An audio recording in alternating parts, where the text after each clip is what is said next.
আমরা জানি ভারতবর্ষে খেলাধুলার জগতে শ্রেষ্ঠ পুরস্কারটার নাম মেজর ধ্যানচাঁদ খেলরত্ন পুরস্কার, যার আগের নাম ছিল রাজীব গান্ধী খেলরত্ন পুরস্কার।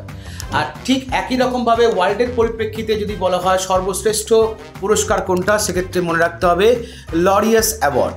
তো সম্প্রতি লরিয়াস অ্যাওয়ার্ড 2025 ঘোষণা করা হলো, যেখানে স্পোর্টসম্যান অফ দ্য ইয়ার খেতাবটা দেওয়া হয়েছে একজন সুইডিশ আমেরিকান পোল ভল্টার, যার নাম মন্ডো ডুপ্লেন্টিস।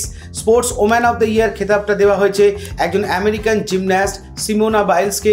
টিম অফ দ্য ইয়ারের খেতাবটা পেয়েছে Real Madrid. Comeback of the ইয়ারের খেতাবটা পেয়েছে রেবেকা আন্দ্রাদে, একজন Brazilian gymnast. Breakthrough of the year খেতাবটা পেয়েছে একজন স্প্যানিশ প্রফেশনাল ফুটবলার, যার নাম ল্যামিনে ইয়ামাল। এখন তোমাদের কাছে আমার একটা প্রশ্ন, যে একমাত্র ভারতীয় হিসেবে এই লরিয়াস পুরস্কার যিনি পেয়েছেন তার নামটা কমেন্ট সেকশনে গিয়ে অবশ্যই লেখো। সঙ্গে থাকো, দেখতে থাকো বং ফিউশন উইথ প্রকাশ।